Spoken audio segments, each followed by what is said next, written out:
پوچھا گیا کہ یہ جو سڑکوں پر دسترخوان لگے ہوتے ہیں، جیسے مثال کے طور پر سیلانی ویلفیئر اور دیگر ادارے، تو اس میں کیا ہر شخص وہاں بیٹھ کر کھانا کھا سکتا ہے؟ جواب سماعت فرمائیں، میں نے جو معلومات کی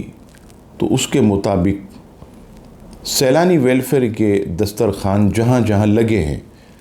وہاں پر یہ لکھا ہوتا ہے کہ آپ اگر کم آمدنی والے بھی ہیں تو آپ جو ہے یہاں پر بیٹھ کر کھانا کھا سکتے ہیں، اور اسی طرح اگر کوئی شخص زکوٰۃ کا مستحق نہیں ہے اور وہ غریب آدمی ہے لیکن زکوٰۃ کا مستحق نہیں، تو ایسا شخص بھی وہاں کھانا کھا سکتا۔ لیکن مجھے کئی لوگوں نے یہ بتایا کہ یہ جو دسترخوان لگے ہوتے ہیں وہاں پر ہم نے دیکھا کہ کئی مرتبہ اچھے خاصے لوگ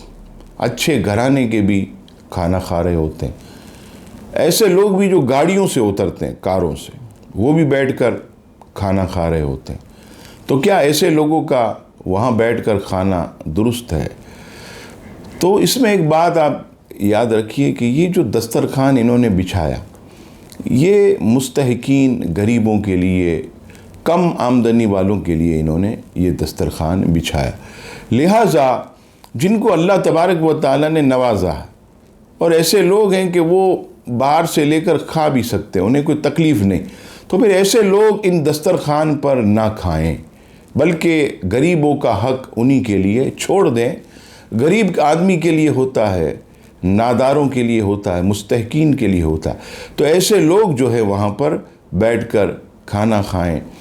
آپ لوگ جنہیں اللہ نے تھوڑا بھی نوازا تو کوشش کریں کہ ہم باہر ہی سے لے لیں، بلکہ تو ہم خود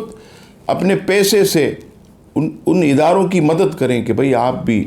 ہمارا حصہ ملائیں، نہ کہ خود بیٹھ کر وہاں پر کھانا کھائیں۔ اس پر ضرور جو ہے وہ غور و فکر کیا جائے۔